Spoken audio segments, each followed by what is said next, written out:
Okay, so I'll reopen this model and again we'll see the repair work. Okay, so here first of all you need to go to the files and open. From here you can change the type to all files so that you can view the turbocharger assembly which is in x underscore t, that is a parasolid file format, right? So select this and open this parasolid file format.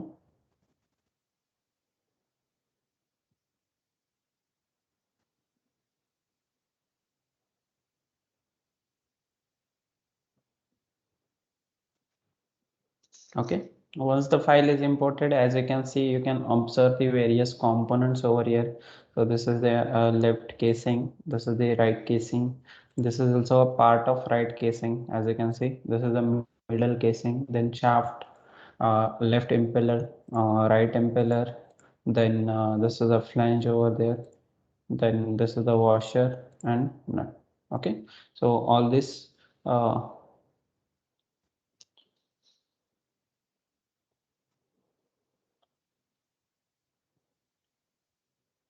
okay, so all these components are there. As you can see, this first you can observe that these two surfaces are splitted, right?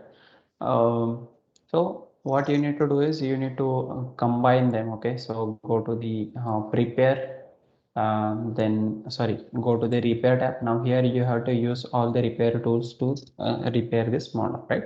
So go to the stitch first option, where you can see it will, when you click on the stitch it will show you found one area. Just click on this, so it will add that.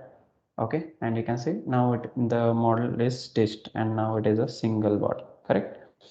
And then um, once it is stitched, then check for the gaps. There are no gaps found. Then check for the missing faces. So it is showing found one area. As you can see, it is still a surface body, right? So it should convert to the solid, and for that it is important to get this as a surface, sorry, add this surface which is a missing area. So just click on it, so it will add that missing face. So you can see once it is added, now the symbol is changed to this solid. That means now this model is converted into a solid body, and then we can see model is uh, changed to solid. Now next part that we need to check is split edges. So check out the different areas. There are two locations it is showing as a split edges. Okay, so uh, combine this by clicking over here. So the split edge will be removed and it will be a continuous edge now. Okay, and one more edge is splitted, it is showing somewhere here. If I try to connect it, it is not getting connected, right? So in that case, now I just need to view that specific model. So it is somewhere on this model, on this impeller. So I'll first hide that and inverse the visibility, means the only that will be shown and other will be hidden. Okay, so this is the location where it is, we are getting that particular split edge. Now try to you know um, try to add this. Okay, so just go for the extra edges, where it will show that as a extra edge, right? Because as you can see, it should be a continuous surface, but this edge is showing as an extra edge. So click on it, so it will be removed. Okay, and then we can move further. We can go for the next, that is view all the bodies. Again click on show all, right? Because whichever model will be visible and whatever command we are performing, that will be performed only for that particular model. Okay, so go for that extra edge and check for the extra edge again. Okay, so again you can see it is showing found one area over here. So it is somewhere um, on this part, right? So just hide that and inverse the visibility. Right click in empty space and inverse visibility, so you can see this part is visible. Now click on it and it will add that as a continuous face. It will remove the split face over there. Okay, and now Again, if you see extra edges, no extra edges found over here. Okay, done with this, and then we can move to the next, that is you know uh, duplicate faces. So here you can see again it is showing found one area. So this duplicate face is there. If I click over it, so it is saying cannot remove face from a solid. So it is actually treating this face of this washer as a duplicate face. So we need to neglect it. Okay, and then go for the prepare. Here you need to check for the interfaces. So click on interface and it will inspect the bodies, and then we'll get the interface location. So here you can see there it is showing found two areas where there is a interface. Okay, and if I click on it, it will delete that interference area. Okay, but that is not the right way to do that. That will actually remove the material from the model, right? So don't delete this. So that other option is to find out the distance, and to measure that particular distance, and then move this left casing by that distance. Okay, so go to the measure, go for this measure option, and here select this edge, use control to select another edge. So it will show you the distance between these two objects, which is 9 mm, correct? So the distance, this distance is we know now. So just go to the design, take this move command, triple click on a surface to select the complete body. Okay, so triple click on a this. Okay, so triple click, it will select the whole body, and then you hold this and move towards the left side, uh, and give the distance as 9 mm and enter it. Okay, 9 mm and enter it. Okay, so it is moved by 9 mm towards the left side, and done. So we got the perfect alignment in between these two. Again, if you go to the prepare and check for the interfaces, it will not show you any interface over here. As you can see, there it is showing no areas found over there, right? So here you'll not be able to see any interface in this particular location. The interface was there in between this blade and this casing. But when we move this casing towards left side, that interference is also removed. Now there is no interference. Now we need to check for the gaps. So we know we have made these surfaces properly aligned to each other. Then gap should be here. So if you see here, there is a gap. So to fill this gap, what you need to do is we need to add the material. Okay, whichever the solids will be in contact with these two bodies, they will get united with that. That is the reason we need to hide all the other components except these two. So this one and this one, right? So I'll inverse the visibility, then only those two will be visible. Sorry, this two, then inverse the visibility, so only those two will be visible. And now you can add the material. So go to the design, and then say pull from this face to this face. Okay, done, and say show all. So it will show you all the models. Now you can see this is converted into a single body, right? So done. Then go to the next, that is extracting the fluid domain. Now there are two things in the fluid or a CFD. Either we need to extract the fluid domain for the internal flows, or we need to create an enclosure for the external flows. Now this is the internal flow problem, so where we need to extract the fluid. So go to the volume extract, go for edge selection, and as I already told you, there are two different fluid parts. One is on the left side and another one is on the right side. So first we'll do it for right side. Select all the edge openings, complete edge loop of the openings. So this is a complete edge loop, right? So selected both the edge loop openings, and then say OK. It will add a fluid material over there. Okay, similarly we need to do it for the left side as well. So again, go for edge selection, select inner edge loops of the openings, and say OK. So it will add that again. Here you can see, and done. So both the edge openings are added.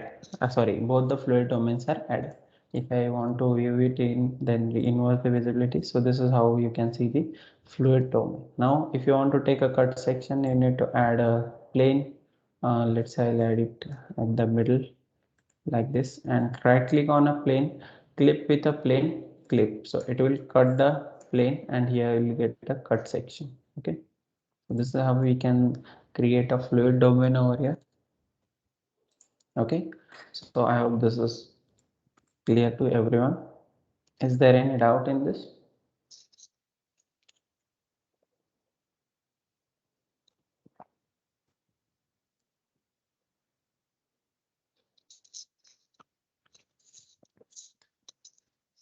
Okay, so I hope this is clear to you. Now in this case, if you wanted to create um, you know the enclosure, so I missed that enclosure part, Yeah, so hi, I'll Kailas, can you hear me? yes, yes. Yeah, Kailas, if you could slow it down a little, I think it would be great. And then do that fluid domain defining part again. Okay. Okay. So to define the fluid part, so you need to go to this prepare. You need to take this volume extract option. Then you need to go for edge selection. Okay. Edge selection, and you need to select the complete edge loops of the opening. So we have this one opening and second opening over here, right? So select this edge of complete edge loop. Complete edge loop means you should select all the inner edges of that particular opening, and here we have this. So select both the openings. Okay, and then just simply click on OK, so it will extract the fluid. Similarly, to do this on this left side, again you need to take volume extract, select the edges, and then select the inner edge loops of the openings, and just say OK. So that is how you can extract the volume. Clear?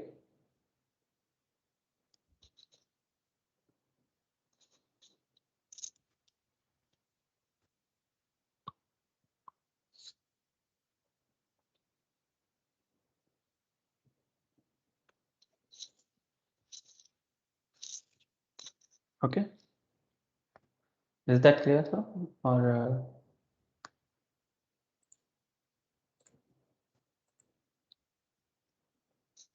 okay, then we'll see the internal flow. Sorry, external flow. So for that, I'll just simply let's create a sphere, and let's say we wanted to analyze the flow around the sphere, and the sphere diameter is, let's say, 25 mm. Okay, and then go to the prepare, and here you need to take a option enclosure. Select the enclosure option, and then just simply select the object what you have, that is a sphere. Okay, so I need to create a fluid domain around the sphere, right?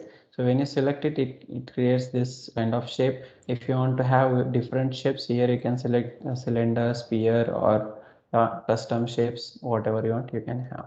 And then if you don't want a symmetric dimensions on all the sides, then disable this box, so you can define the dimensions on all 6 sides. Okay, so then just give the dimensions. Let's say this is 20, this is 50, this is again 50, this is 20, 20, 20, should be 100. Okay, so like this we can create a fluid domain. Right, now in this case, what should be the dimensions of the enclosure? Right, so there is no thumb rule to select any specific direct dimensions. So dimensions are completely based, based on the type of the problem you are performing. Generally, there is no thumb rule. Okay, but in general cases, if you refer in papers or something, you'll get to see like up to 8 to 9 times of the length of the model. In this case, model is a sphere. 8 to 9 times of the length of the model will be taken as a domain length. Okay, and in the front direction there should be 3 times length. Okay, and remaining should be in the backward direction. Why? When flow will be coming from this particular face, and it will go out from this face, right? So there will be maximum variation will be there in the flow when it is passing over this sphere, right? So that is the reason to capture those variations, and the towards the outlet side domain should be larger. Okay, so that is what we need to understand over here. And then and this is the way we can create a enclosure for this. Okay, is this clear?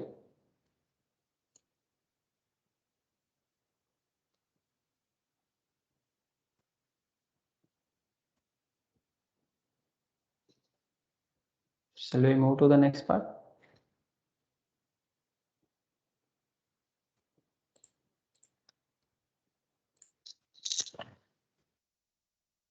Okay, Kailash, I think we are good to move.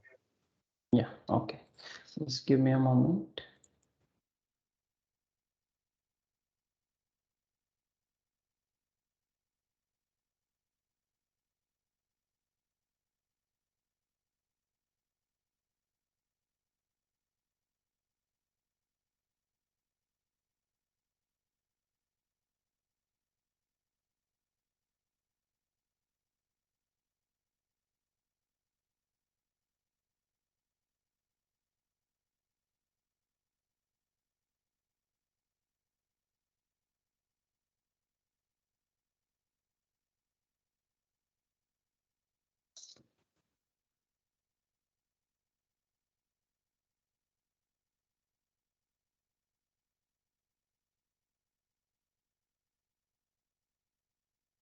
Okay, so next part that we are going to see is mesh. Okay.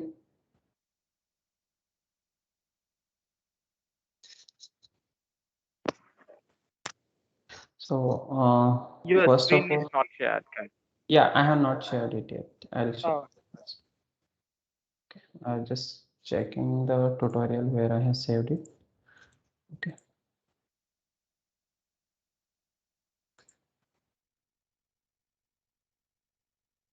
Okay, so I'll just give a simple brief about the meshing first, and then we'll move to the meshing side. Okay, so with this we have completed the space claim part. So I hope it is pretty clear to everyone, and we'll move to the meshing side. So first of all, what is meshing and why meshing is required?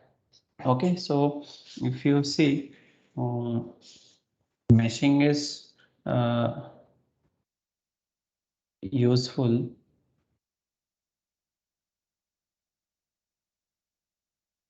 Okay, so meshing will be required whenever you wanted to find out the detailed distribution of the results throughout the model. Okay, so in that case, what we need to do is we need to get a mesh.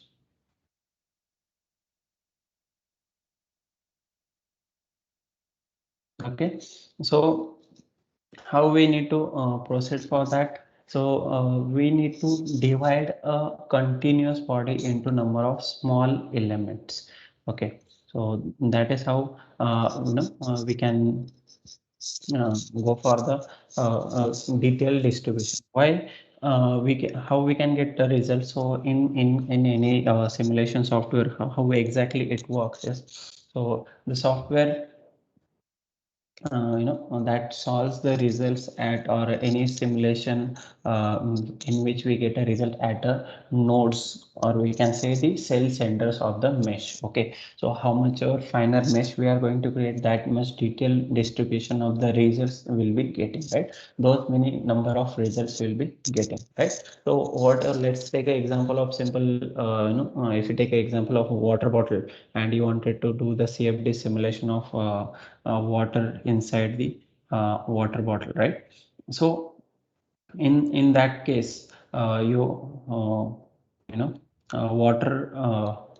water bottle, we need to do the model of it, right? And when we are doing a model of it, we need to discretize it. What it means, we have to convert that complete body into number of small no, divide it into number of small elements, and then we can get a detailed distribution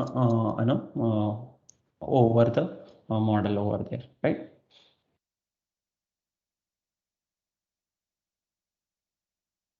Then now uh, let's see why this grid is important. So to apply the various boundary conditions over there, to uh, and then we need to we need to solve the different flow equations in case of CFD, or in case of mechanical we need to solve various equations of FEA, and that can be solved on each cell center or the or node points. Okay, so for that purpose mesh is very important. And what is the significance of having a good mesh?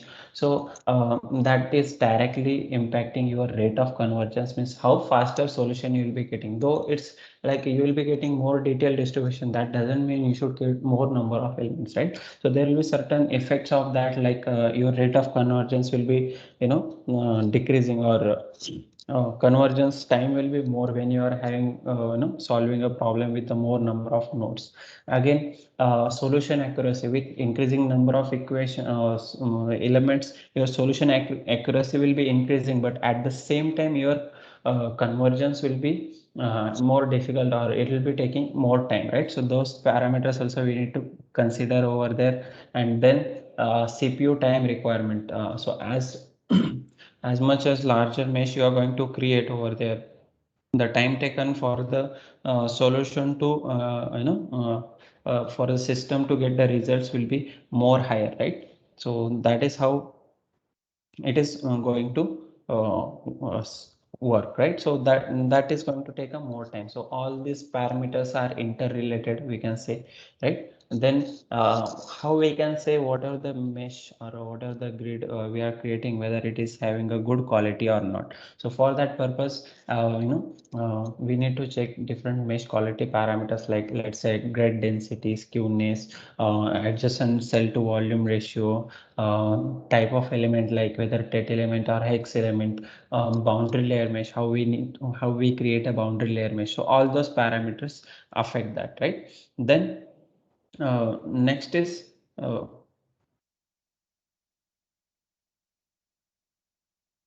okay. Then next one is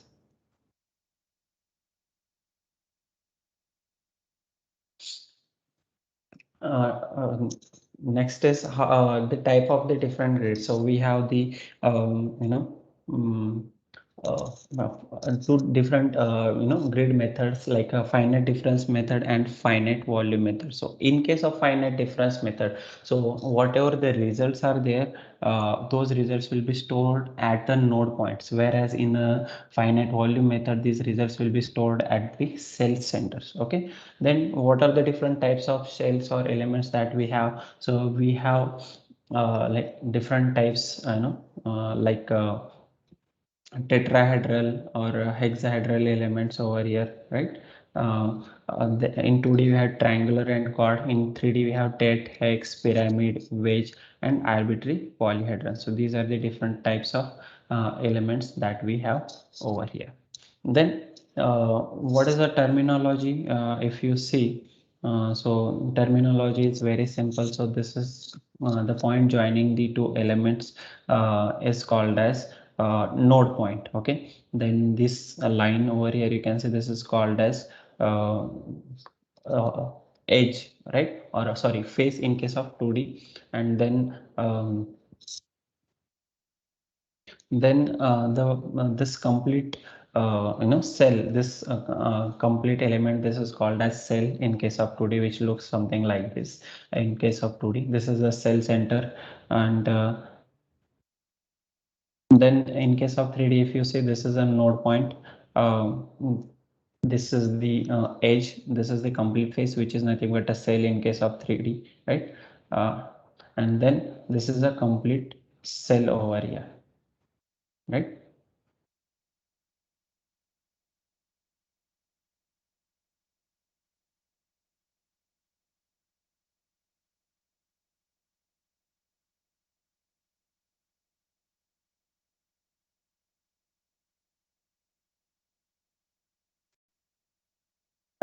Then depending on the type of the model, so what are the model you're uh, you know created. So based on your uh, complexity of the model, whether it is as simple as this cube, or whether it is as complex as this dinosaur. So depending on the model, we need to decide what kind of mesh we can create over there, right?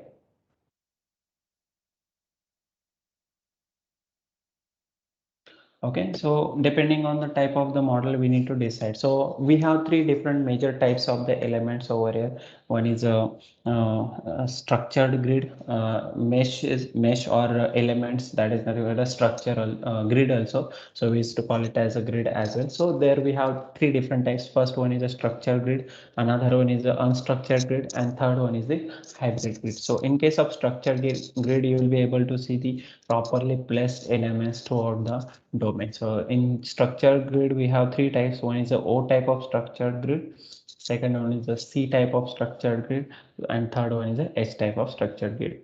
If you see all these three, they are making a, they all the elements are properly placed with the hex, quad elements are properly placed throughout the domain, and it is following a specific orientation. They are not randomly placed anywhere. That is the thing you can observe over here.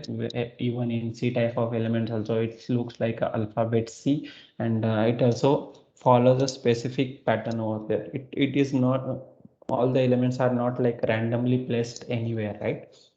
So that thing you need to understand over here. Okay, then um,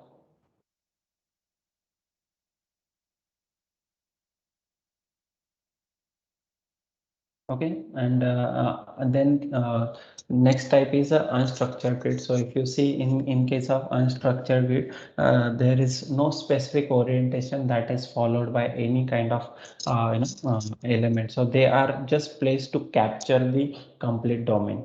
Okay, and then we have third type, that is a hybrid grid. In this case, what happens? Wherever the complex shapes are available, there unstructured grid is created, and in the normal area or in a standard shapes where structured grid is possible, that will be mapped with the structured grid. And then there will be non-conformal or conformal interfaces will be generated between those two type of meshes. Like here you can see, in this case, this is a non-conformal interface. So what is non-conformal interface? If you see over here, this node of unstructured grid and structured grid, they are not shared with each other, right? So in case of conformal mesh, they will be sharing this node together. So that is called as a conformal mesh interface.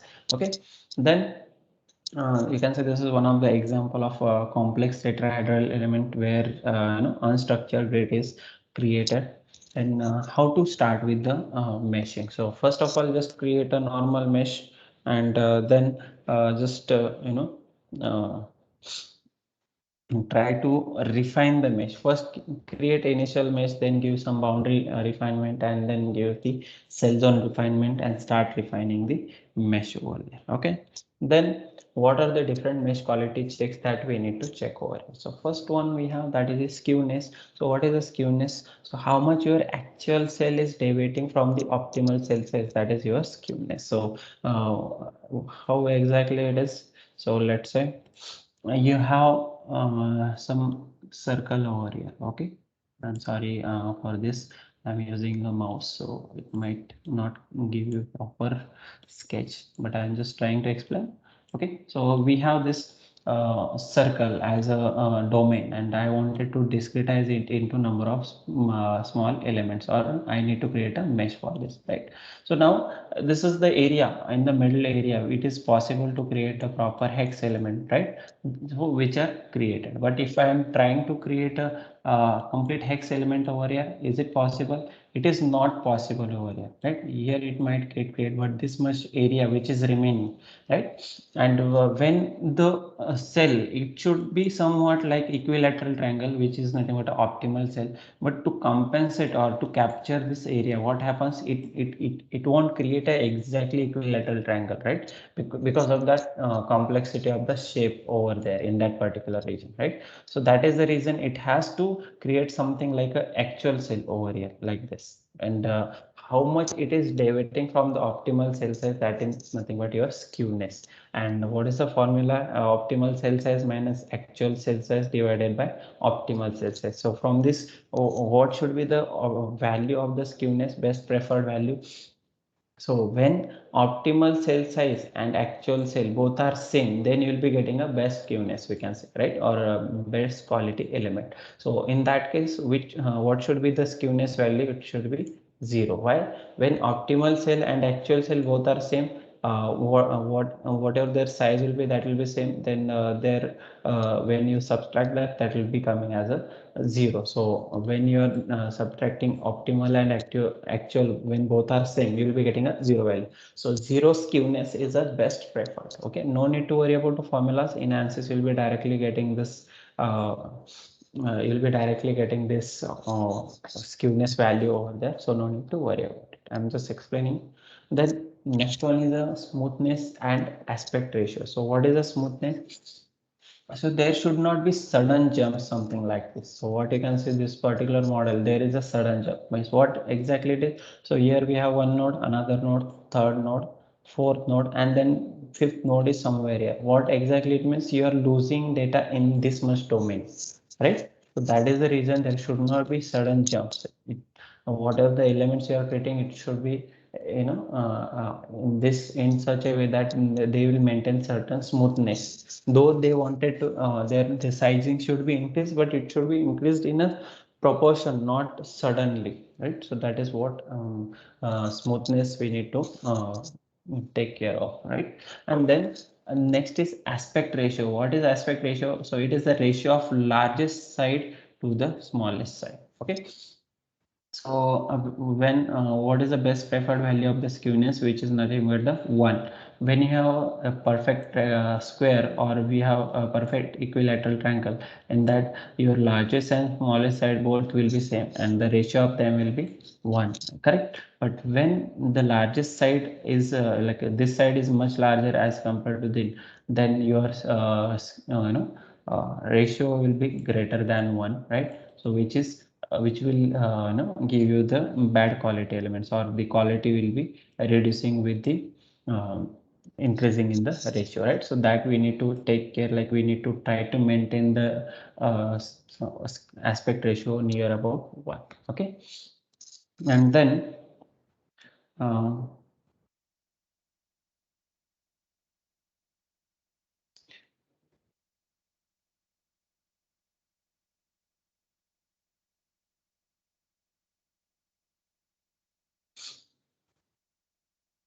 okay, and then I hope everyone knows the boundary layer theory. So in boundary layer theory, what exactly happens? So whichever the wall surface we have, on that surface, you will be getting a zero velocity, right? Due to the collision with the surface of the model, right, or of the wall, right? And as we'll move towards the free stream flow, or towards the center of the flow, your flow velocity will be increasing, and your velocity will be free stream velocity at the center, right? So this boundary layer formation, where you'll be able to see buffer layer or log layer, right, or shear layer over there. So to capture those small variation in the velocity, we should have more number of layers near the wall surface. Let's say if it flow is something like this, so this is a wall surface. So if you are creating this kind of mesh, it is wrong. So there should be more number of elements near the wall to capture the more detailed results. If we do like this, what will happen? You will be getting result at certain distance, but what are the variation is there within this, that you will not be able to capture. So that is the reason there should be a more number of layers inside that. So that will help you to get a good result. Okay, then uh,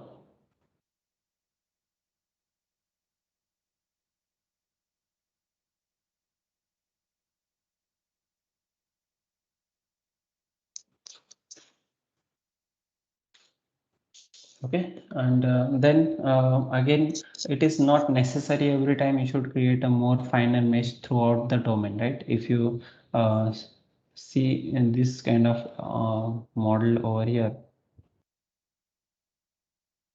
if you see this specific model over here, right? So in this, let's say this is a pipe section where flow is coming from this side and it is going out from this side, right? So at the inlet section you will be able to see more variation in the result due to the turbulence, right?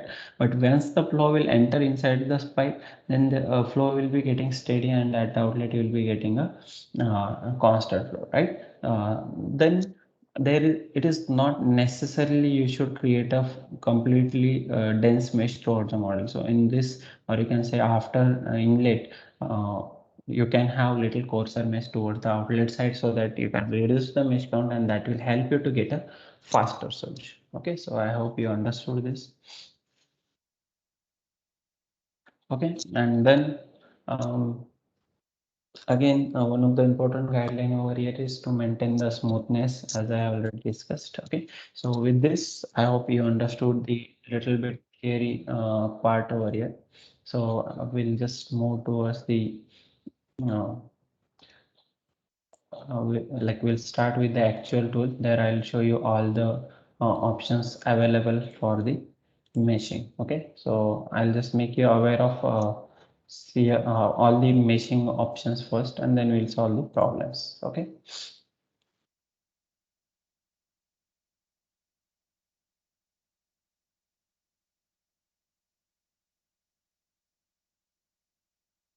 Okay, so I'll just take a geometry component, and first I'll create a geometry, and then we'll move towards the meshing side.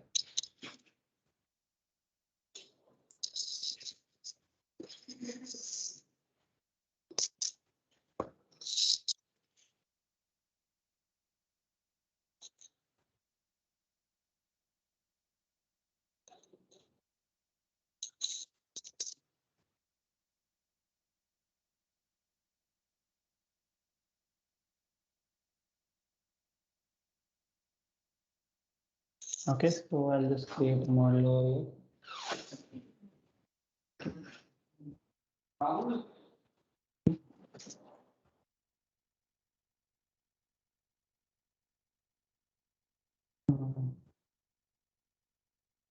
I'll just create a simple model, okay, on which I can explain you all the settings. First, try to understand all the settings, then as per the requirement, as I'll solve the different problems, you'll be able to see how different settings can be used, okay. Then once we'll start solving the problem, then I will not explain the settings again and again. So first I'll just explain the setting. So for that, I'll just create one simple model where I can apply maximum settings, okay. Then otherwise I have to create model again and again. Okay, so I don't want that. So let's create a model.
have this specific duct over here, let's say, consider this as a duct, and there will be some flow inside this duct, right?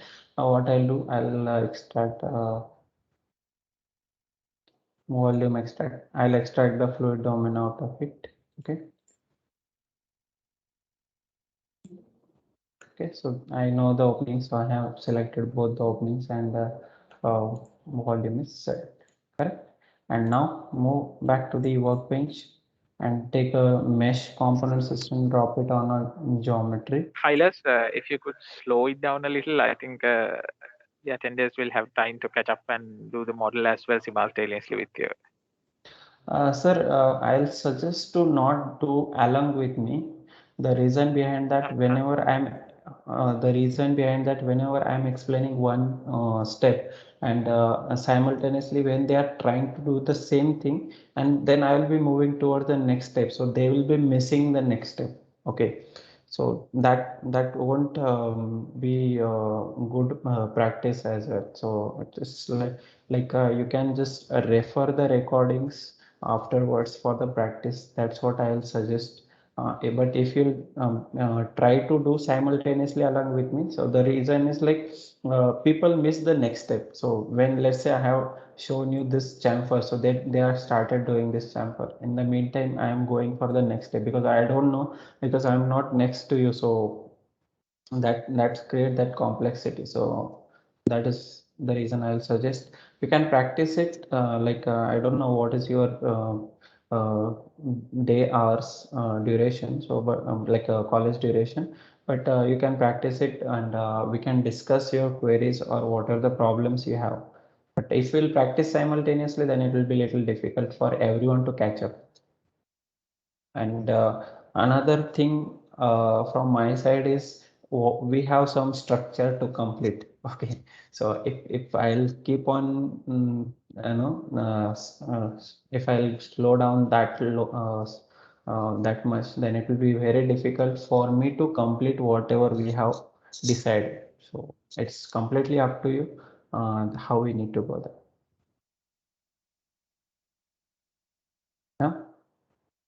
Because in 2 days, then it will be very difficult for me to complete whatever we have decided or whatever the syllabus I have shared. If we'll go that slow, it's okay. Don't, what I just mean is, don't practice it. I'll go a little slower from my side. If you want to practice it, just whenever I'll finish the session, you practice it.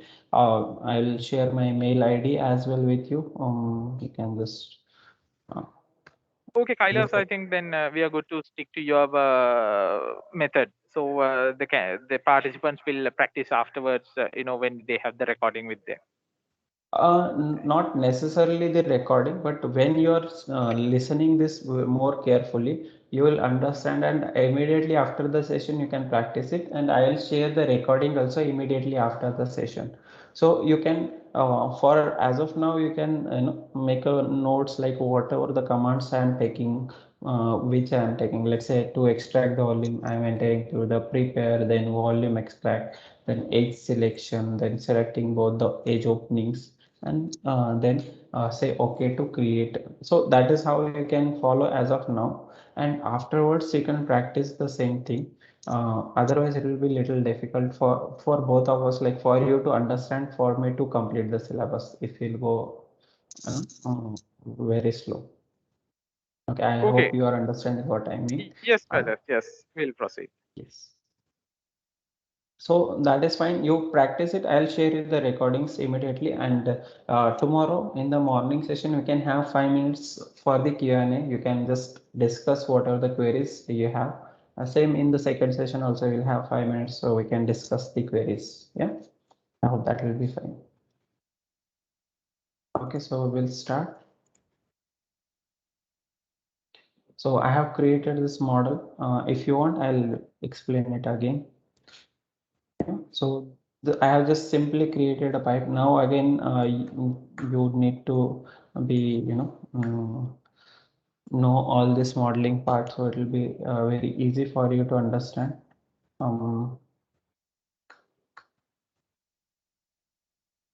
Modeling will be very easy when you know the tool.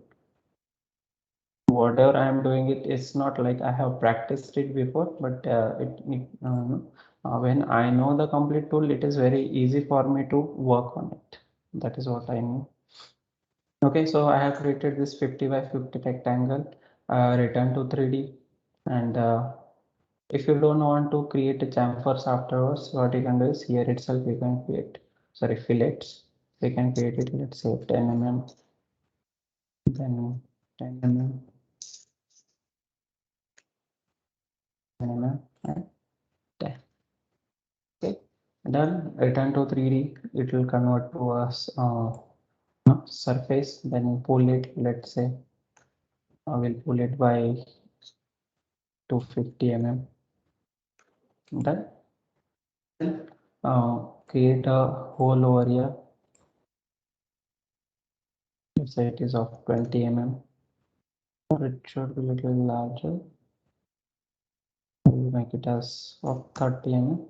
Okay. I return to 3D and remove the material. So you can see it will be completely hollow. Little length we can add little more. I'll add 50 more, so it will be total of 300 mm length. Okay, done. And now extract the fluid. So go to the prepare tab, go for volume extraction, and then select edges. Okay, so it will go for edge selection. So here select this edge loop and select the another opening. So I know both the openings. Okay, so select both the openings and just click on OK. So it will extract the volume. So you can see this is the volume and this is the solid object. Then go back to the workbench and your model is already transferred over here. Just double click on a mesh to launch it. Or if you want, I will show you this again. Oh, I need to add this. So I hope you know you got how to add the geometry. Then to add mesh, take a mesh, drop it on a geometry. So you can see in the next box it is showing what it is saying, share B2. So this is B, this is 2. So it is sharing B2. So you can see automatically here next to geometry you got a green tick and just double click on mesh to start with.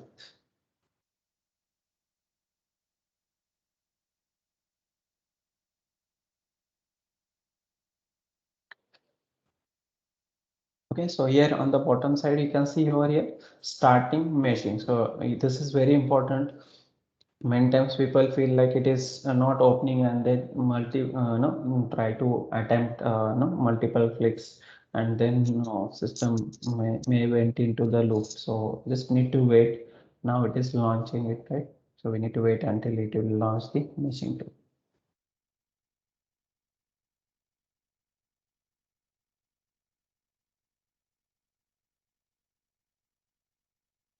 Okay, now it is opening the model.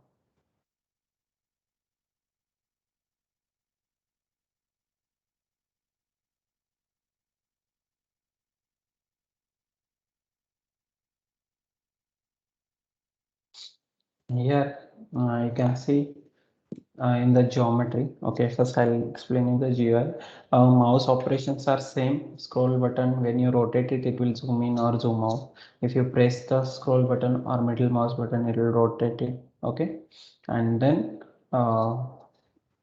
if you press the control plus middle mouse button, you can go for pan edge. Okay, same things we can do over here. So this is the rotate, this is the pan. Okay, this is zoom in, zoom out. This is fit to zoom to fit. Okay, and this is the uh, zoom to selection. This whichever you are selecting, it will be zoomed over there. For that shortcut is there, right box selection. Okay, when you are doing the right box selection, it will automatically zoom over there. Okay, done. This is the graphics area. On the left side you can see the outline view. Here you'll be able to see the details of the outline. So whatever you are selecting in the outline, you'll be able to see the details of that. On the bottom side you have another option for the section plane. Okay, so from where we can create a section plane as well. On the top side some additional options are available. As per the requirement we can select the different options. Okay, now here you can see the geometry. In the geometry we have two components. One is a volume, another one is a solid. Solid is nothing but this outer pipe duct, or this volume is nothing but an inner fluid domain, right? Then materials in mechanical, you will be able to see the material over there. Now we have taken a component system, so you will not be able to see any material. Then anal coordinate system. So this is a global coordinate system which you can see by default it is at the center of the left side center. Okay, and then we have the connections. So this is a connection, means what is the it creates a connection between the different solids when we are working on a mechanical problem. Okay, where it made the connection in between this outer surface of the fluid and inner surface, this inner surface of the pipe, this yellow and red, where we can see the connection over. Okay, so it is by directly taken by the program controlled one. Okay, let's say it is a fluid domain, right? So it should not be mechanical. So let's say I wanted to transfer this mesh to CFD. Okay, so here you can see in the details of the mesh. So first of all, there are two types of mesh settings that we are one is a global mesh setting and another one is a local mesh setting. So what is a global mesh setting? What are the mesh settings we apply globally? Those will be applicable to all the models present over here. Let's say in this case we have this fluid and this solid. For both the cases, those global mesh setting will be applied, right? Whereas local mesh settings I can apply on a face or on edge or complete body. So that is what local mesh setting. What it means, in the local mesh setting, we need to select a specific location where we need to apply that particular setting. Okay, so that is a local mesh setting that we have. And now here you can see in the left side, when you are selecting a mesh from this outline, and then you'll be getting you'll be able to see the details of the mesh. So what are the details of the mesh? You can see these are the global mesh setting. What it means, whatever the changes I'll make over here, I don't need to select any location and it will be applicable to all the models present over here. Okay, so that is what global mesh setting we have for. Okay, then here physical reference first is given to the mechanical. Like let's say if you wanted to solve this problem for the mechanical, then you need to give the physical preference to mechanical. Let's say this is a fluid domain and this is a solid, I wanted to solve it for a CFD, then here change the physical preference to CFD. Okay, done. And then simply right click on a mesh and generate a mesh. So it will, we are following the first step, create a initial mesh. Done. So you can see initial mesh has been created over. Okay, what type of mesh? What you can see over in between the interface, it is a conformal mesh. So what is a conformal mesh? They are sharing the same nodes. Getting me? So that is a conformal mesh.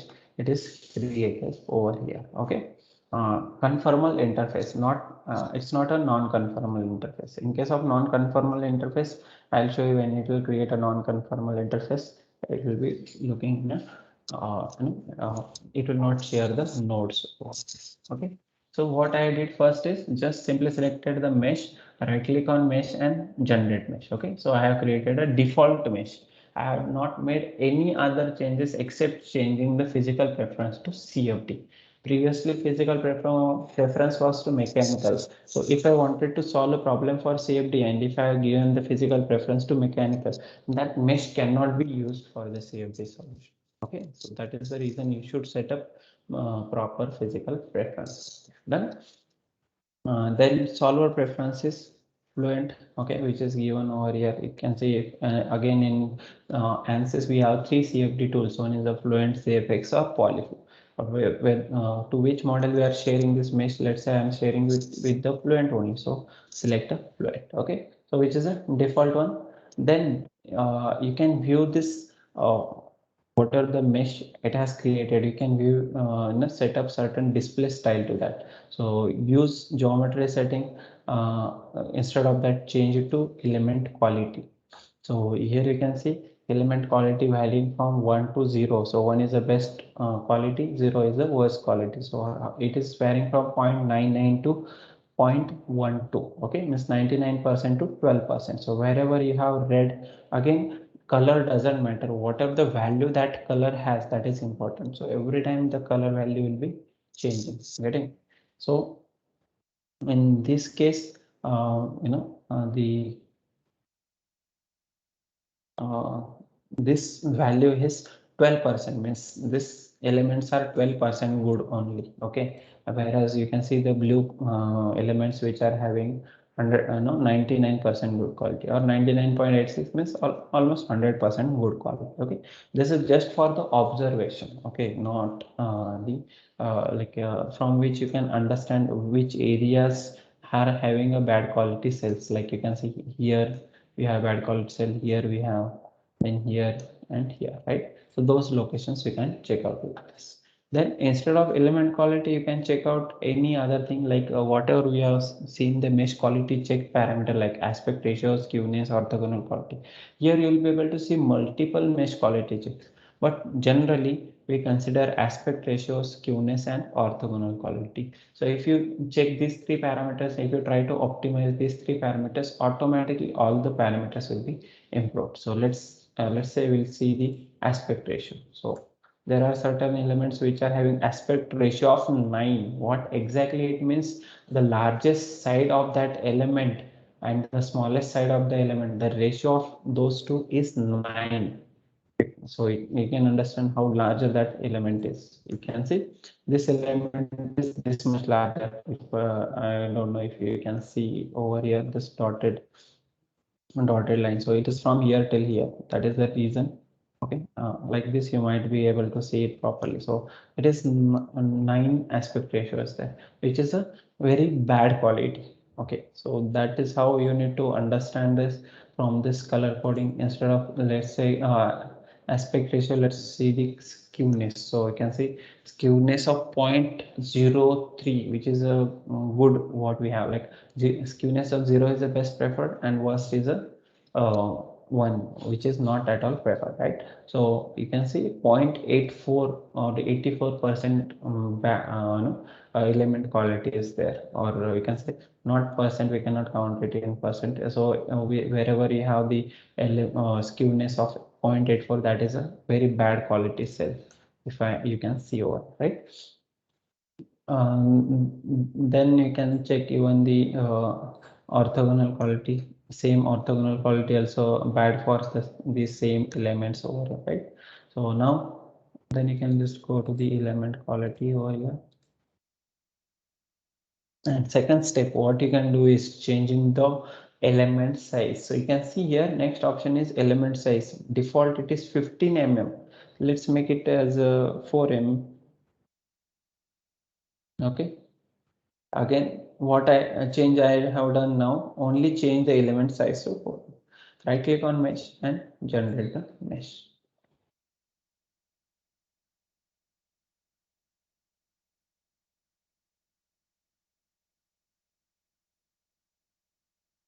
Okay,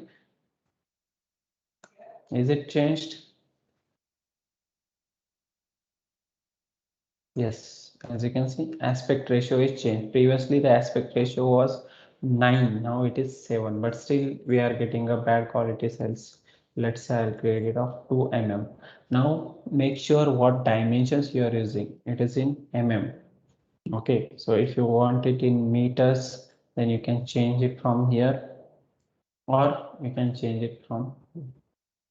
Okay, so make sure in what units you are working. Okay, that is very important over here.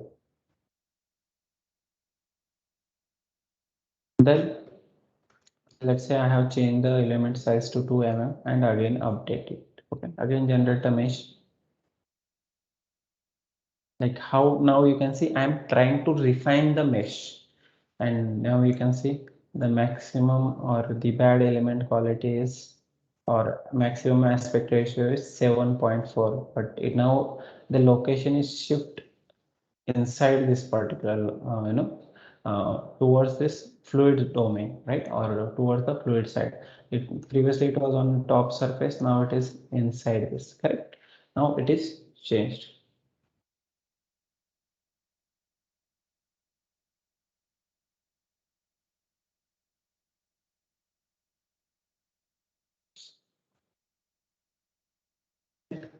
And then likewise you can keep on changing the mesh quality, element size, and that will also help you to get a good quality size. But it should not be like you should give too smaller in the first step itself. It should be stepwise you should reduce it. Initially take 5, then 2, then 1. Likewise in the first step itself you should not give like zero point 0.8 or 0.2 0.5 mm. It will be very small, you will not be able to understand. Okay, or if it is too small, sometimes your software will not no maybe your system might not sustain that much load, right, and it may get crashed. So that things happens. Another thing is, every time whenever you are solving the problem, keep saving after every step. Okay, so that will also help you.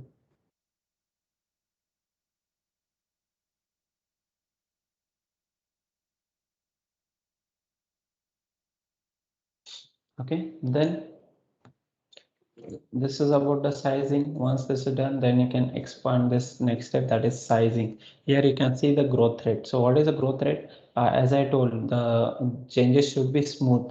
There should not be sudden jump, right? So each successive element or any other element where they it want to increase the sizing. Let's say sizing is increasing from this element to this, from this to this, and the growth rate is of 1.2 times. Means like, let's say this element length is 1 mm, this will be 1.2, this will be 1.44, something like that. Okay, it will be 1.2 times increasing. So that is what maximum growth, that is a maximum. Minimum can be like 1 only. Okay, so uh, that is also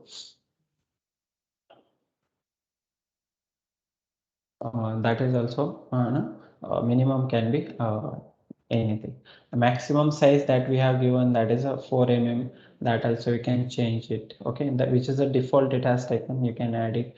Mesh defeaturing, whenever there is some extra spikes or something is created, and if you want to defeature that, then you can go with the mesh defeaturing. Whenever there will be some complex shapes, to capture the curvature and proximity, you can enable these options. Most of the times by default options are very best preferred, and you don't need to change them. Okay, then next one is a quality. In the quality, now let's say we know the aspect ratio of 7, but where exactly it is, those quality elements I don't know, right? I'm not able to visualize that. So for that you need to go to the quality mesh matrix, change it from none to, let's say, aspect ratio. When you click on aspect ratio, here you'll be able to see one graph which is appearing over here. These are the different mesh matrix. So what this graph shows, it shows the particular quality elements at that at different locations. Okay, so this is the elements where you have element quality of 1 mm, as you can see.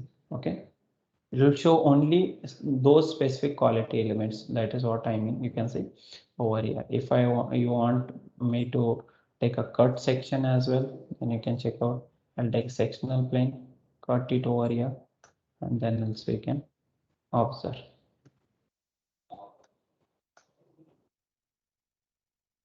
Go to the sectional plane, view the complete elements. Okay, so you'll be able to see. These are these are the locations where you are messing it up, right? And there are two types of elements created.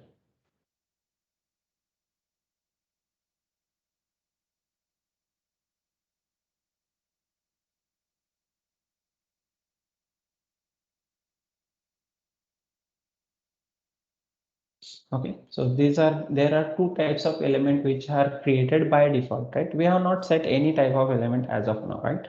So here you can see hex element is created and wedge element is created. So these two different types of elements are created over, correct? Now whatever you can see, this graph, it is for hex element. For to view for wedge element, you can see this is the wedge, and in this case only one wedge element is that is also not there. Okay, here also nothing. Only here you'll be able to see few wedge elements here. See, these are the wedge elements. So they look something like this. Okay, so this is wedge element. What you can see over here. Mostly for the wedge elements, element quality is bad. What you can see again with the highest aspect ratio. Correct, as you can see over here. So if you see in this case, what is the aspect ratio? It is the ratio of largest to the smallest cell. Let's say this is the this is the largest side and this is the, sorry, this is the largest side and this is the smallest side. So that is the reason we are getting the highest value, or not, this, it can be any age, but I'm just telling you. So that is the reason it is going towards the 7. And now if you observe where these elements are belongs to, from the fluid side. Okay, these are in a fluid section, right? So now what we need to do is we need to improve the mesh quality inside the fluid so that we can, okay, so that we can improve the mesh quality over there, correct? Now similar to this aspect ratio, you can check out other things also. Let's say skewness, again 0 is the best preferred skewness, right? So these are the elements which are having a 0 skewness. Here skewness is increasing, here increasing, and again you'll be able to see maximum skewness elements. Okay, again they are at, on the fluid and solid, both the sides we have those elements, correct? So that is how we can check. Once this is done, click on none, it will uh, remove that, and then you'll be able to view it normal. Then inflation layer. So what is inflation layer over here? Okay, so what is the inflation layer over here? So as I told, in a fluid domain, to capture the boundary layer formation, we need to create more number of layers near the wall surface. In this case, if we consider this as a, I'll just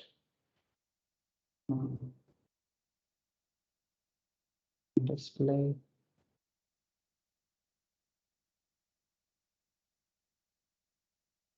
If you see this model over here, okay, this is the fluid domain, okay, whatever is selected, correct? Now which is a wall surface for this fluid domain? This, whichever the inner surface of this solid pipe, right? That is the wall surface. So to capture, where will be the boundary layer formation? On this wall surface, or from here, right, from this side towards the inward side, right? So to capture that, there should be more number of layers near the wall surface, and to create that, we have setting that is called as inflation layer, right? For this, what I'll just hide the solid. So right click on a solid and hide body, okay, and on this we need to create a inflation layers. Okay, now to create an inflation layer, we need to give the name selection. Nice. um,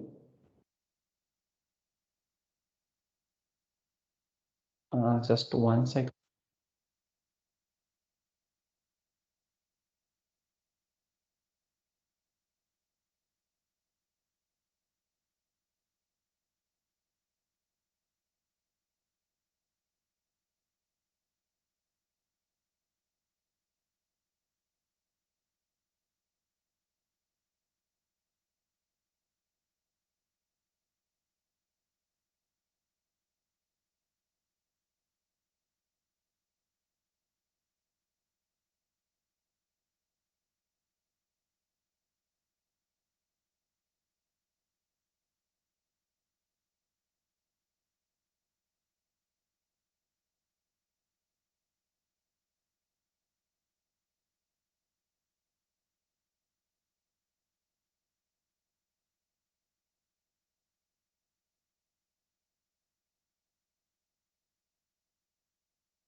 Sorry, actually there was a urgent call. Yes, so now I have suppressed the solid, and now we need to create a inflation layer on on a wall of the, or to on the wall side of the fluid, right? Now to create that, we need to give a name selection. So what is a name selection over here? So we need to name the boundaries. Okay.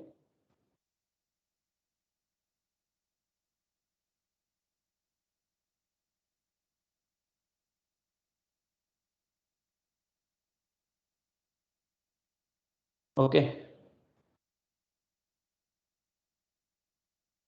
So we need to name the boundaries first. So to give the name, let's go for a face selection. So here we have a selection filter. So you can see this is a smart selection, means wherever you'll take cursor, let's say you're taking on a face or on a edge or face, it will show you. Or if it is a node also, it will show directly. Here you can see the near the mouse or the cursor, you will be able to see this symbol of face. Now it is of edge, and then it is of complete body, what you can see, right? So this is how we can do go for the selection. But if you want a specific selection, then you can use this, that is point, edge, face, body, correct? Here I need to do this face selection. So select the face, right click on it, and create name selection, or you can use shortcut key, that is N. Okay, click on it, that is inlet one. Okay, so this is the inlet, no need to give one, only one inlet is it. And let's say this is the outlet, so select this face, right click and create name selection, outlet, done. Okay, so inlet and outlet has been named. You can see those names over here which will appear after giving the name selection. Okay, this is inlet, this is the outlet, done. Go to the mesh, again click on inflation and change this use automatic inflation from none to program control. Okay, then in the inflation option,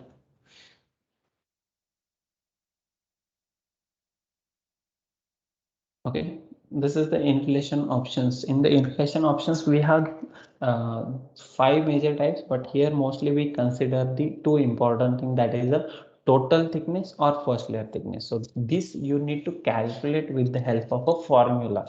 Okay, so if you know the Reynolds number for the flow, or if you know the velocity, from there you can calculate what should be the total thickness and what should be the first layer thickness. Okay, so you need to give the first layer thickness or total thickness, first layer height or total height over there. Okay, for the boundary layer formation, and then you can give that. Let's say you are giving the first layer thickness, then you have to define the first layer height. Okay, or if you are giving the total thickness, then you have to define the maximum thickness over there, and how many number of layers you need to create. Now in this case we are not calculating, so I'll go with the smooth transition.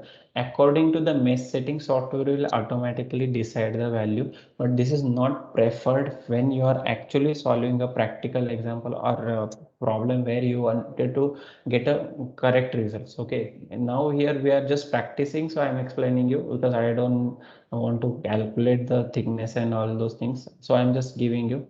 Okay, I'm just telling you with the smooth transition, but it is, again I'm saying, it is preferred to go with only smooth transition, sorry, with only total thickness or first layer thickness. Okay, that you can get it from the Reynolds number or velocity. Okay, so here I have selected the smooth transition. Let's say we are creating 5 number of layers with a growth rate of 1.2. Again, each successive layer will be 1.2 times of the previous layer. Okay, so that is what a growth rate here. Okay, and then once it is done, just we have given all the settings, right click on mesh. Before that you just observe the mesh over here. Okay, how it looks from the front side. Okay, you can see how it is looking. Now you can see if this is the wall, if this is the wall, right, it should have more number of layers over here to capture the boundary layer formation, right? But currently it is not like that. So right click on mesh and generate mesh.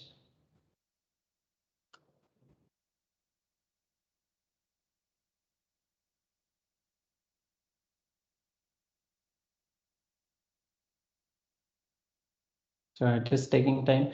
One more thing you will able to see over here. So whatever the okay, it has not taken the,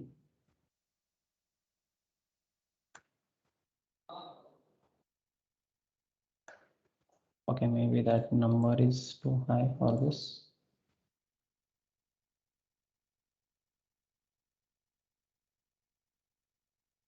So each time whenever we are adding more setting, the time taken to generate a mesh will be increasing. So that also we can observe.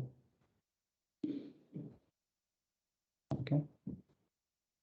Okay, so for this case, it is not showing us the inflation layer. What I'll do is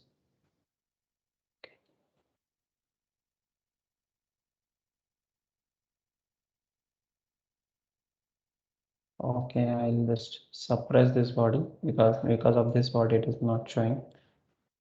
Okay.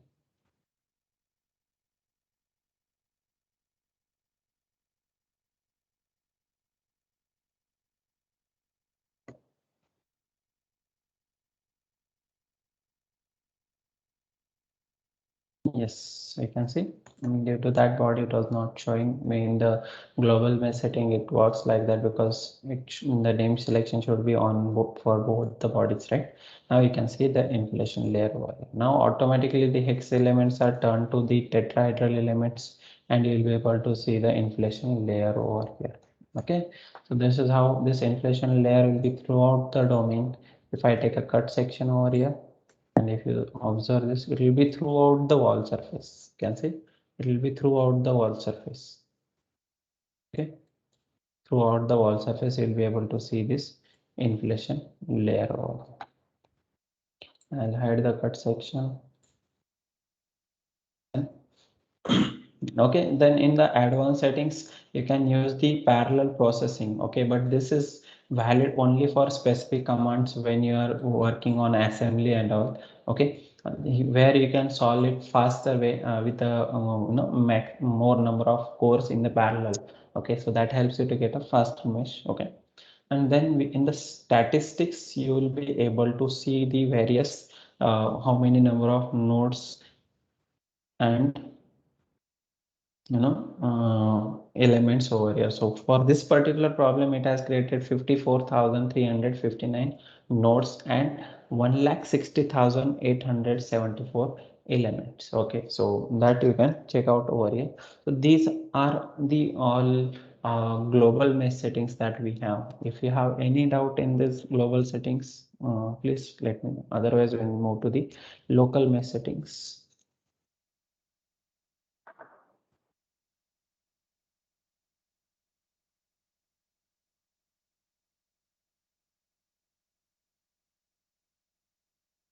Yeah, is it fine?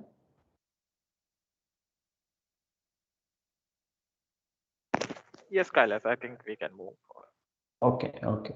So then once this is done, now we'll see the local mesh setting. So what I'll do, I'll just remove this settings so that it will not take more time to show you the local mesh setting. Otherwise, it will be a little difficult. So I'll just reword these settings.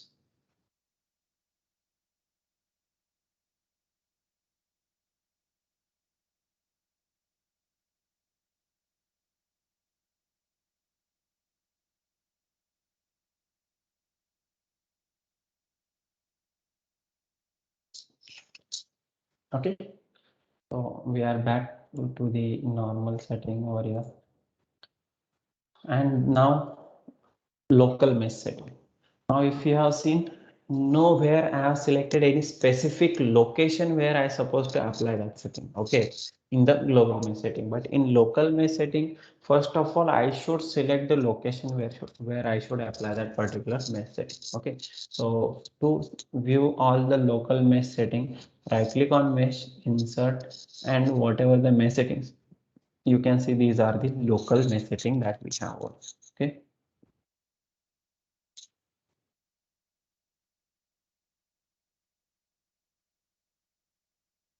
Right. First one is methods. So if you see the various methods over here, so as I told, we have not controlled the type of the element in the global mesh setting, but in a local mesh setting, we can control what type of elements we should create. Okay, so here you can see first one is a method. In the method, when I have selected the method, first option, first you can see there is a question mark next to the mesh. Why question mark will appear? So whenever there is some input which is required, you will be able to see a question mark. Okay, so when you can see question mark and now let's say I don't know where is the question mark. So select the mesh. In the mesh, you are able to see the question mark. Then expand this in the mesh. You have this automatic method where you have question mark. Select that, and here you will be able to see the this geometry which you need to select it. So we have taken a method, but we are not given the location where we should apply that particular method, right? Because it's a local mesh setting. So selected that face body. Now methods can be applied to bodies, not on the faces or edges. Okay, it can be applied only on a body, complete body. Okay, so I selected the outer solid body, click on apply, and now we don't want an automatic mesh type. Automatic is what software has created. I don't want that. I want specifically tetrahedral elements for this solid. Okay, and again in tetrahedral we have two types. In tetrahedrons we have two types. One is a patch conforming, another one is a patch independent. So what is the difference in between them? Patch conforming starts creating a mesh with the faces, then it goes towards the, sorry, it starts with the edges, then it goes towards the faces, and then towards the volume. So it is a top down approach. Okay, so whereas patch independent, it is a bottom up approach. It starts with the volume, then it goes towards the faces, and then towards the edges. So in the second case, or in patch independent, it won't take care of the faces and the edges, whereas in the first case, that is in the patch confirming, this method takes care of all the edges and the faces. Okay, so you'll be able to see good aesthetic view also of that mesh in case of patch conforming, whereas in patch dependent it looks like a dirty mesh. Okay, and then where we need to use patch confirming and patch independent. Sometimes we may not be able to clean the geometry properly, like repair the geometry properly in the space claim, right? In that case, sometimes not completely clean geometry can be used, and we can do the meshing for that. But due to the distorted faces or the edges, it will not be possible to create a mesh with the help of patch confirming. In that case, we need to go with the patch independent method. Okay, so here that will not be of any use. Though I will apply, it will not show any changes. Okay, so we'll go with the patch confirming. Just right click on mesh and just update it. Okay.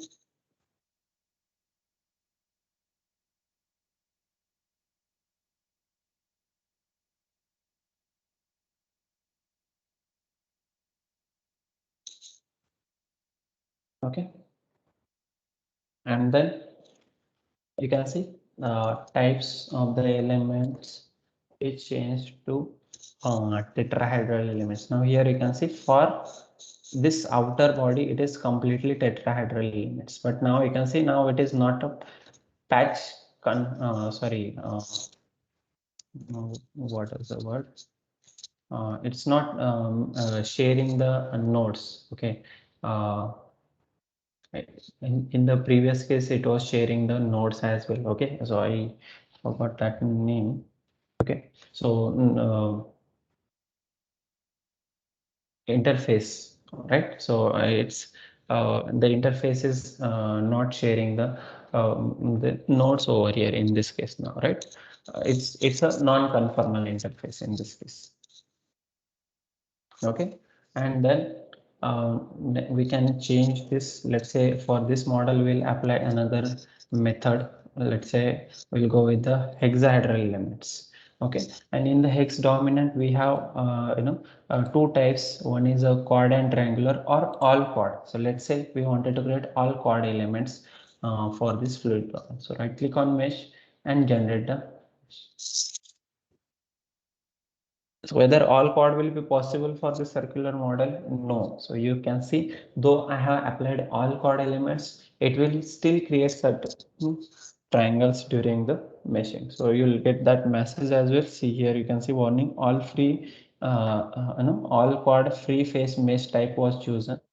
Okay, but some triangles were created during the mesh. Why? Because it's a circular body. You cannot create a whole hex elements over it, right? That is the reason you are not able to see the all hex elements over it, right? Again, it has created a conformal mesh now. In this case, you can see it is sharing the node, right? And then next method is, let's say instead of hex dominant, let's say we'll apply sweep mesh. Okay, sweep mesh, I'll apply it on the this body, I will hide the volume. Okay, and I just wanted to show you how exactly it works. Okay, so change this to from patch confirming, sorry, from tetrahedral to sweep mesh. So how exactly this sweep mesh works? Let's see. Generate a mesh,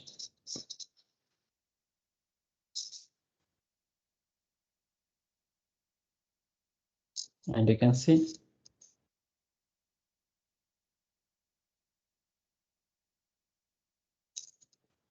Okay, you can see the mesh over here. Now you can observe the mesh from the front side, and I'll enable a not like this. We should need another direction for the plane. Let's say I'm creating a plane over here. It should be in a reverse way. Okay, no issue.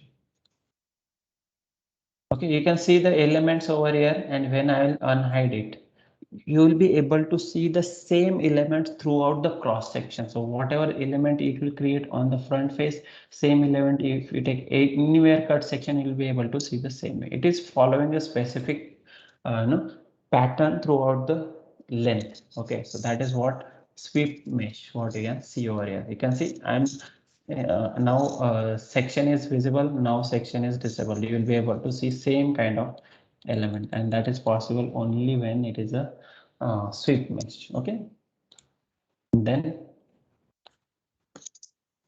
next is, instead of sweep mesh, we can now in the sweep mesh we have option to select the source and target from. What I mean is it should start from this face to this face, or this face to this face, or from this face to this face, like how we need that uh, this sweep. Okay, that we can decide over. Then next is going for the multi-zone. So what is a multi-zone mesh? Where we can create a hexa elements or prism elements as well. So let's say we'll create a prism elements in the multi-zone.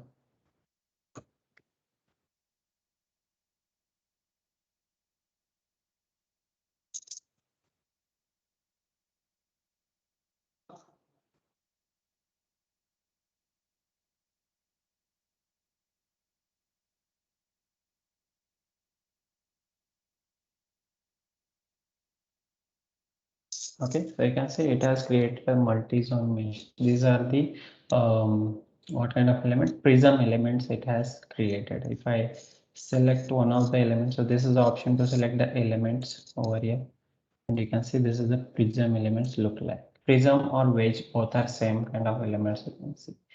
Okay, it has created this kind of element. Okay, toward the models. That is the uh, multi-zone mesh. Here either you can go with the hex and prism, or only hex or only prism. Both options are available here. You can check out. Okay, and then next option is, instead of multi-zone, you can go with the Cartesian mesh. So you can see it looks like a Cartesian coordinates. Okay, that is what Cartesian mesh is. Here you can see. But the in case of the complex shapes, it is very difficult to get a good quality elements with the help of Cartesian mesh. Okay, that you can check out over here. It approximates the face. You can see very what I can say. Um,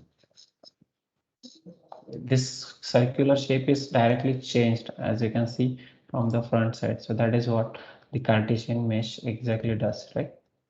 And then we have last type, layered tetrahedrons. So here I can define the layer height, let's say 5 mm. Right click and generate.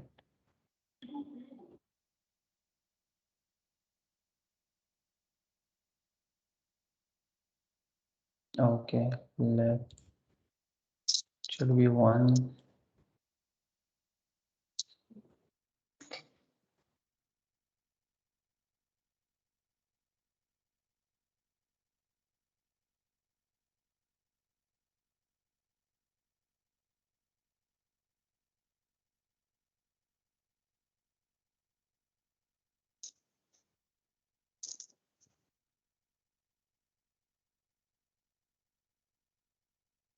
Okay, you can say layers are being created.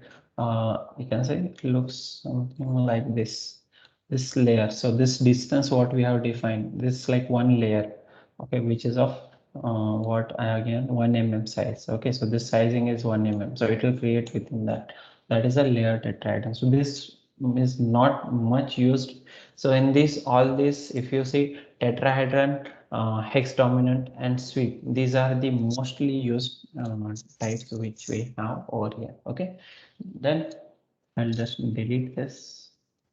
We don't know, we have done with the methods. Okay, so I'll just generate a normal mesh, and then next step is sizing. Okay, so there are various types of sizing that we can apply over here. First is geometry. Select the geometry, so you can select uh, sizing. Okay, so in sizing there are three types. One is the edge sizing, second one is the face sizing, and third one is the body sizing. So I'll apply method of tetrahedral elements. Okay, then you will be able to see the um, sizing difference. Otherwise, due to mapping, it will take the same hex element throughout the model. So, okay,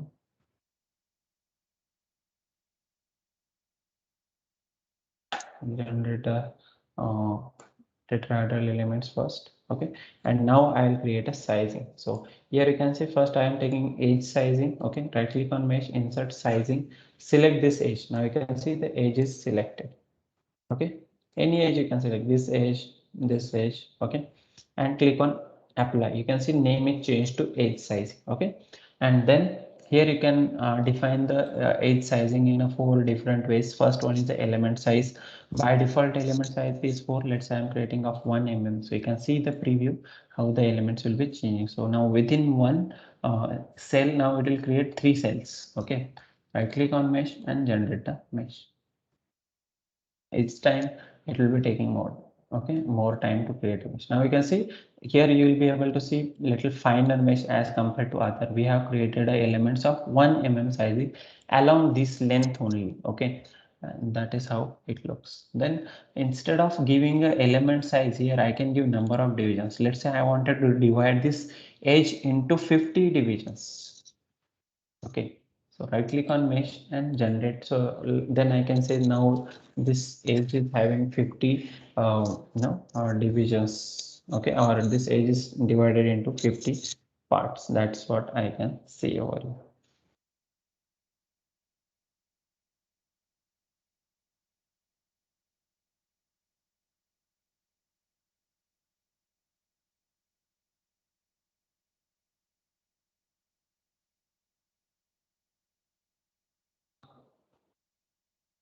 Okay, so then next type is, instead of number of division, we can go with the next part, that is a sphere of influence. So what is a sphere of influence? First of all, for that we need to take a new coordinate system. Okay, so right click on coordinate system, insert coordinate system, and where I wanted to insert it at this point, so I'll just take it as a vertex over here. Okay, actually,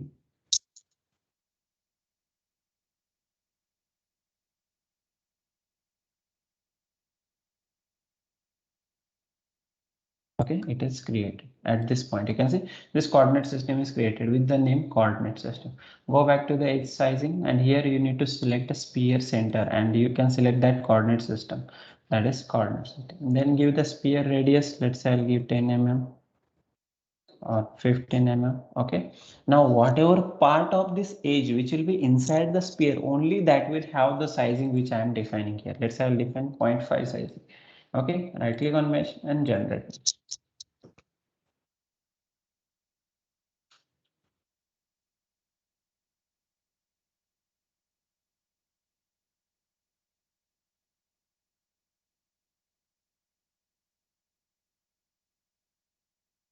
Okay,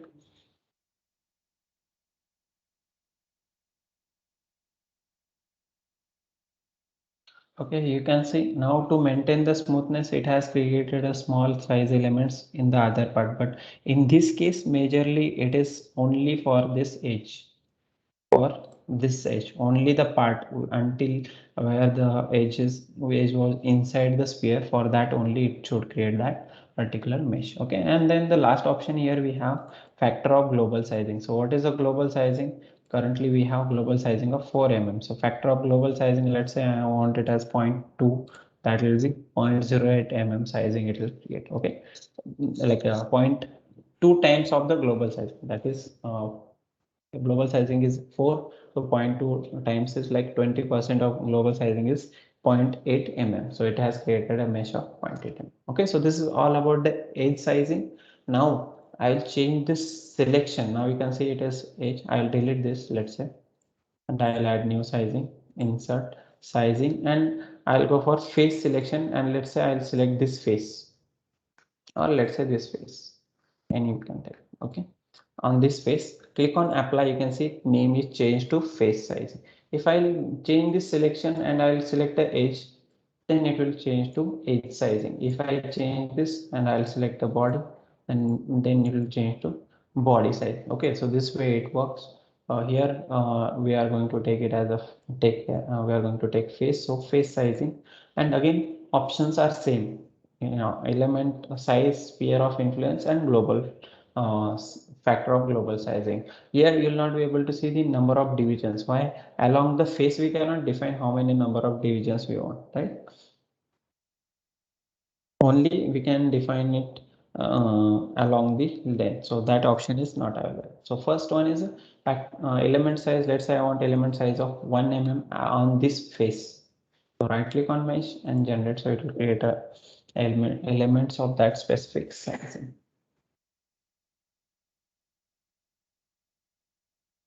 As you can see, now only this face, you can see only this face, and just to maintain the smoothness, some elements still here, they are getting a smaller sizing. Here only you can see 1 mm sizing. This is also not exactly one, it is little increasing. If you accept the first layer, it is like increasing size. Okay, just to maintain the smoothness, it creates a mesh that way. Okay, because if you have seen in the presentation, I clearly told that maintaining the smoothness is very important. Okay, so that is already taken care over here. This is how face sizing works. Here, instead of element size, you can use sphere of influence. Again, you can select the same sphere center over here and define the sphere radius as 15. Whatever the part of this face which will be inside the sphere, that will be having that specific sizing. So that is a sphere of influence.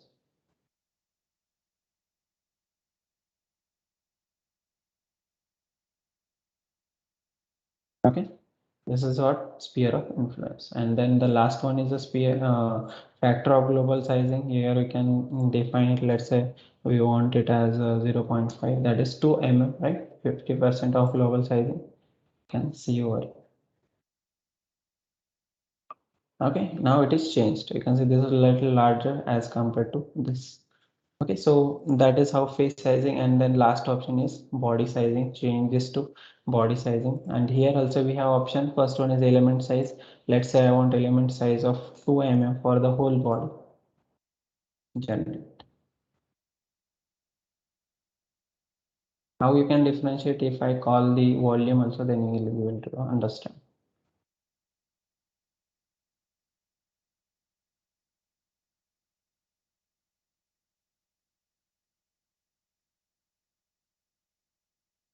Okay, so if I call this volume as well, unsuppress this, generate a mesh again.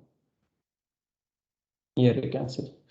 This is global mesh sizing, which is 4 mm, and here we have given sizing of 2 mm to this body. Okay, so that is how you can check out. Then next one is a sphere of influence. Again, same way it works. Whatever the part of a solid inside the body. If I give the radius as 20, now you can see it is partially inside the fluid domain as well, right? But you will not be able to see any variation in that because we have selected only this body, not this. Okay.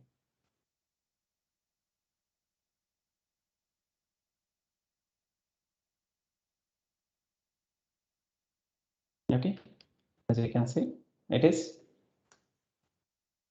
changed only for that. Actually, the sizing is, I'll just reduce it. It is not going to change for the volume, it will be changing only for the solid.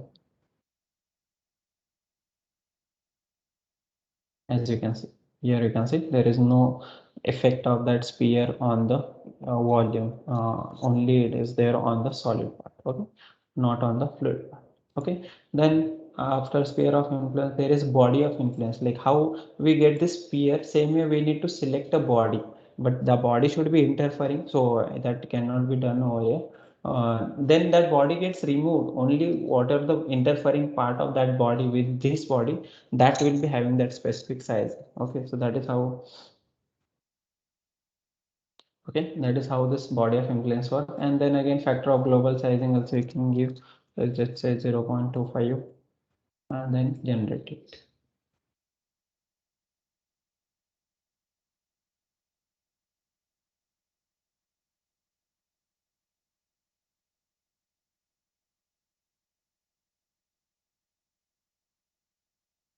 Okay, it's taking time, as you'll be giving more final mesh settings, the time taken to generate a mesh will be more each time. Okay,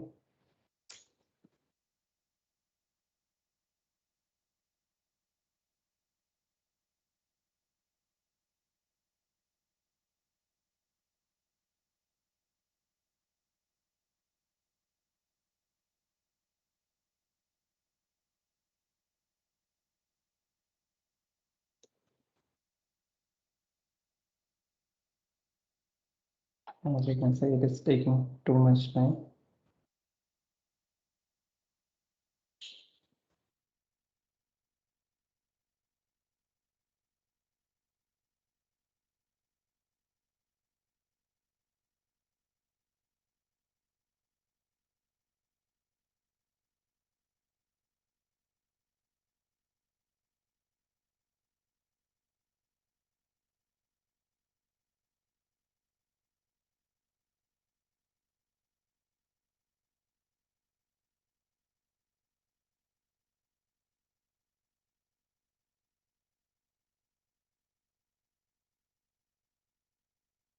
As you can see, this is how 1 mm sizing looks like. Okay, so this is how we can keep on improving the sizing. You can see each time element will be more, and keep on adding when you refine the mesh. You can see now it is created. It's around 44 lakhs elements it has created, and 9,75,000 nodes it has been created. Okay, so that is how it works. Okay. I'll delete this sizing because it is too small, and every time whenever I'll make changes it will be very difficult to generate a mesh again.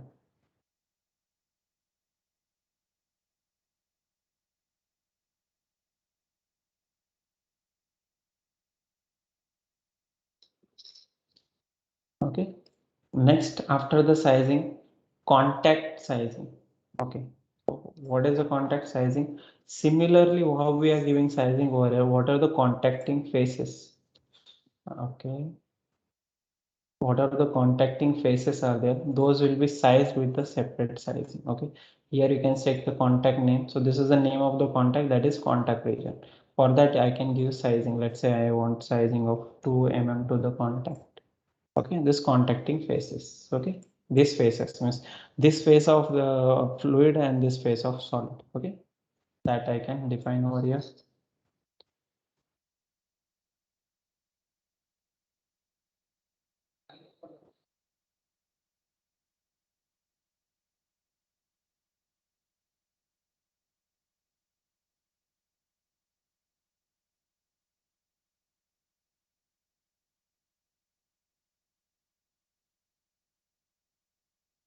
Okay, this sizing is uh, created, as you can see, and this is only for the contacts. Okay, over here. Then I'll delete this as well. It is not necessarily when you are applying another setting you should delete previous one. Okay, just it will keep on adding more number of elements, and that will take more time to generate a new mesh. Okay, so that is the reason I'm deleting the older settings. Okay, otherwise it is completely fine.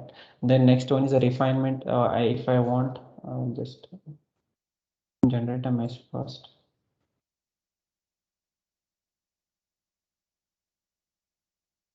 Okay, so I wanted to refine the mesh on this surface. Okay, first observe how the mesh over here on this surface, and right click on mesh, insert refinement, and let's say refine 2 times. It's like how we scale down the model or scale down the body. This is how we can scale down the mesh. So it'll like no, we can get more finer mesh. That is how it is. As you can see, it is 2 times smaller.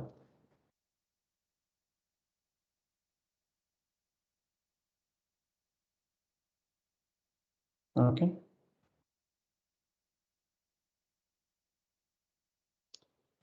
So this is how it works. Okay, and then I'll remove this as well.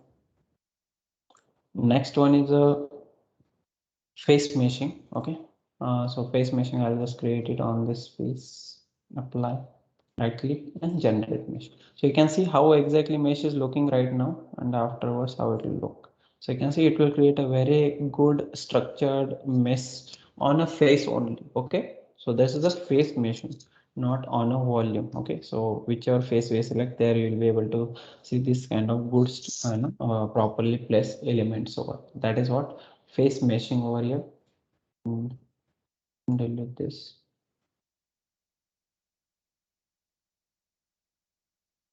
Okay, and then these 3 settings I'll explain it afterwards, like a mesh copy, mesh control, and pinch. Now I'll explain you the inflation. Now in the previous case, inflation was not taking place when there were multiple objects. Again, we're supposed to give the name selection also to create an inflation layer. Now in this case, it is not necessary. Select the object for which you wanted to create inflation layer. Let's say I want to create it for this. Select that, then go for the boundary. In the boundary, what you need to do is, I just need to hide first this solid. Okay, why I'm hiding is I need to select this wall surface that has a boundary. Okay, inflation, click on apply. Okay, it is selected how many number of layers I need. Let's say I want 6 layers. Again, I will show this boundary so that you'll be able to see show body. Okay, and simply again all the inflation settings. Now in the previous case it was a global messaging. Now it is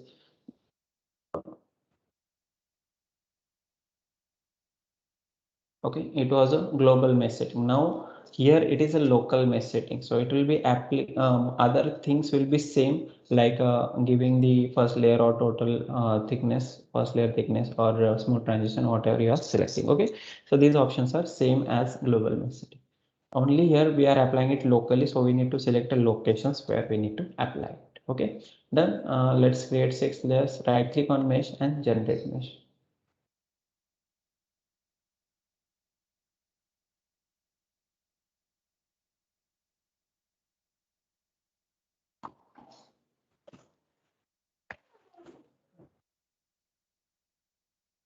Okay. Then you can see the inflation layer has been created. 6 layers are there. If I hide this, now when I'm hiding it, it is still present over there. Okay, when I'm suppressing, then it won't present further. Okay, so that is the difference you can understand over here. So I'm just hiding this body so you can understand. Okay, so the inflation layer has been created over here. You can check it out. If you want, you can take a sectional plane as well, not like this, not like this. Okay, I'll take a new one only. Here you can see. This is how inflation layer it will create. Okay, and yes, if I view this body again, you will be able to see the inflation layer only on the fluid side. So that is how inflation layer can be created over for the using the local method. Okay, I'll just hide this section.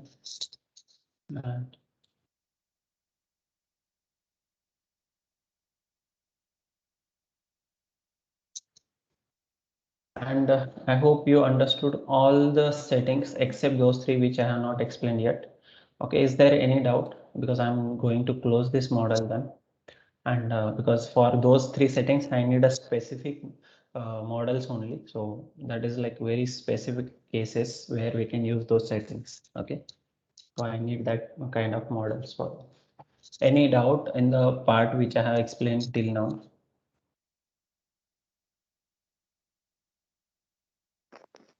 No, Kailas, I think we are good to proceed.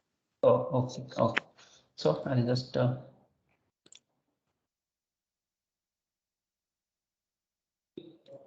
just open new model.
Kailas, if you don't mind, can we Sorry. continue the remainder tomorrow then? Oh, okay. So is it delayed? I thought of completing this. Hello? Yeah, how long would it take, Kailas? Uh, 5 minutes or maximum 10 minutes? Or shall we continue tomorrow?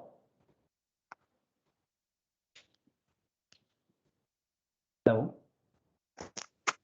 Yeah, You are not audible, sir. yeah, Kailas, then yeah, we'll continue it tomorrow then.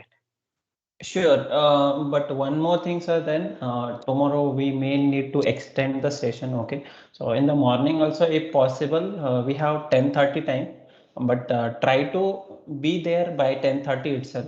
Do not, delay it. Otherwise, it will be really difficult to, go with a slower manner and complete the session properly, okay? So more time is required actually. So make sure that you all will be present by 10:30 and we will extend it to 1 instead of 12:30. I hope that will be okay for you. So that we can because we're supposed to finish the mechanical problems today, but as of now it is not finished. So a lot things are pending. So maybe we can extend the time tomorrow. Okay. Okay, okay, So Kailas. Okay. yeah, please make sure that everyone will be there by 10:30 in the morning so we can start on time. Yeah, I can ask everyone to Okay. gather by 10:15 so that they can be there by 10:30. Yeah.